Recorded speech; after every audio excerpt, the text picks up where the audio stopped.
Hey, good morning. Okay, we're going to talk about law of attraction and this Roe versus Wade thing that's going on right now.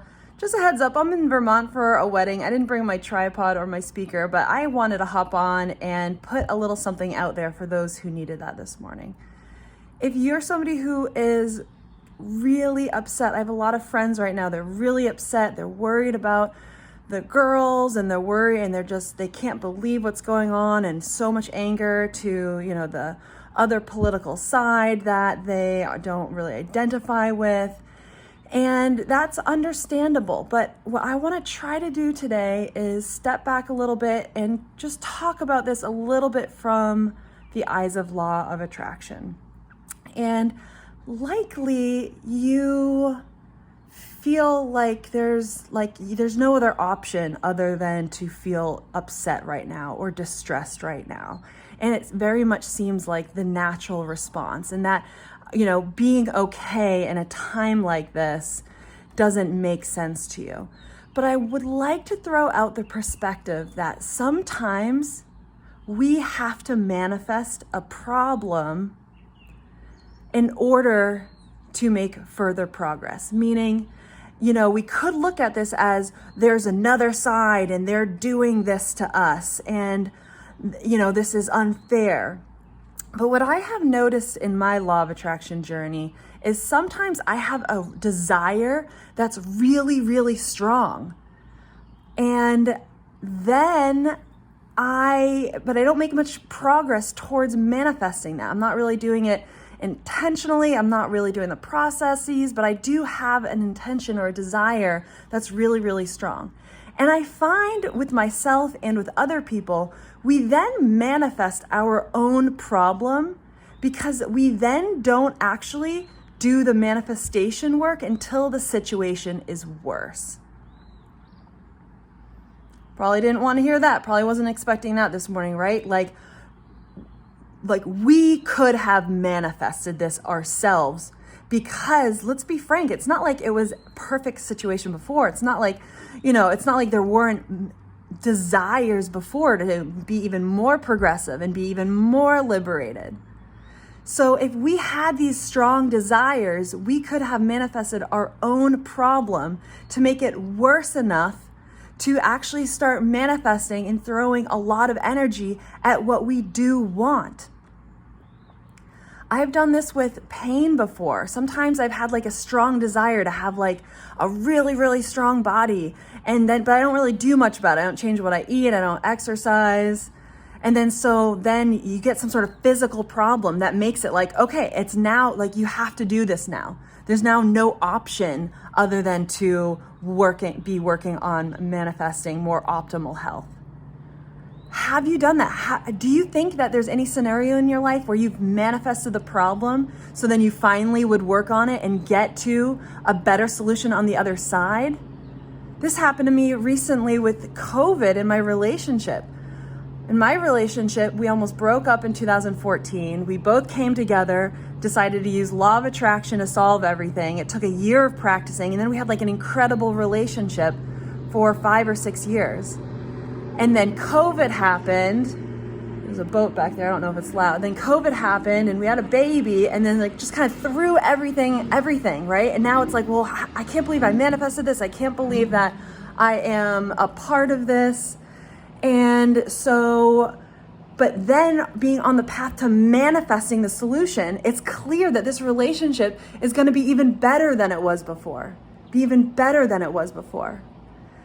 And I didn't realize that for a long time when I was trying to figure out what to do about that, even through the eyes of law of attraction.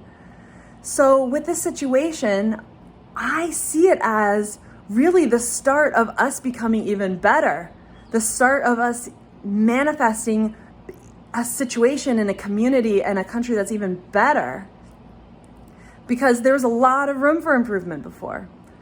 But you might still find yourself feeling worried, feeling upset, because it doesn't feel right to you to not be upset or not be worried. And so, but let's just examine for a minute again, where is this worry coming from and what is it doing? A lot of the times, worry feels like the appropriate reaction because we feel like maybe guilty that we're not worried, or we're worried because we care a lot. We care a lot, and so we want the opposite to occur.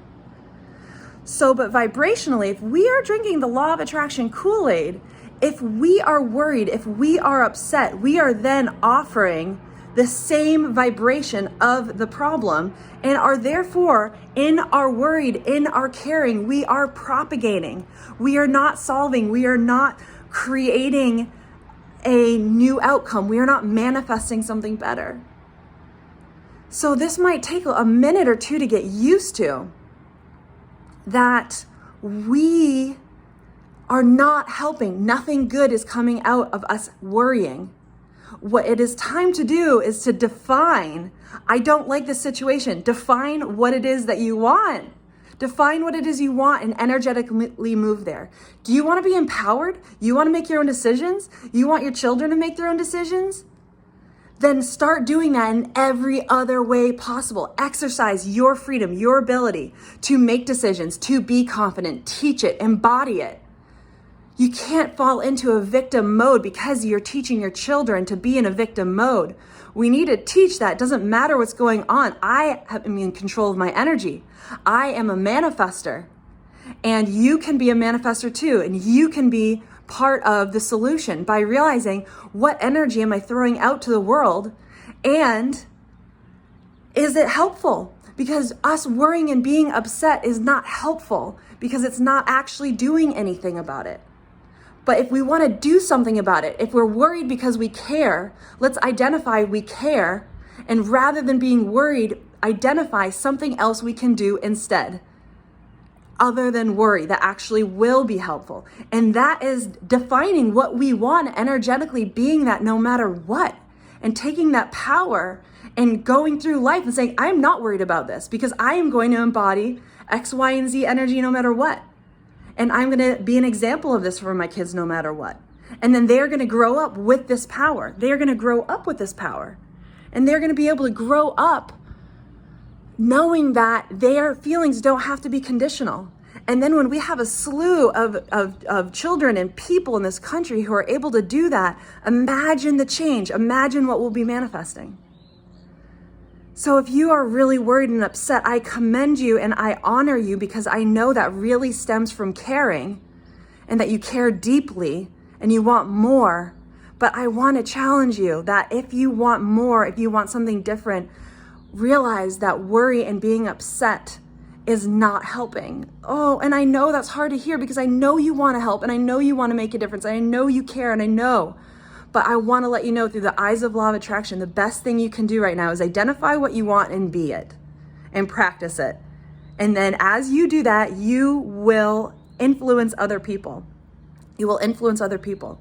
You're not going to dive into the conversation, and you're not going to be overtaken by people who want to talk about the disaster and how upset you can be. You don't have to even say anything, because maybe people around you don't want to hear that. But you can be a silent observer, and an example of somebody who can maintain that energy and be an observer without being attached. So, if you're watching this and you're not bought into law of attraction, then I don't need you to agree. This video is for those who are on the path of learning and practicing law of attraction and wanting to energetically contribute to this manifestation and this solution. So I hope this helps. I love everybody out there. Everybody, both sides. I love both sides, because the duality, the back and forthness, the creating of problems is what creates solutions. So this environment is beautiful, and we have the ability and the freedom and the right to choose how we want to be energetically. So have a wonderful day, and I will see you later.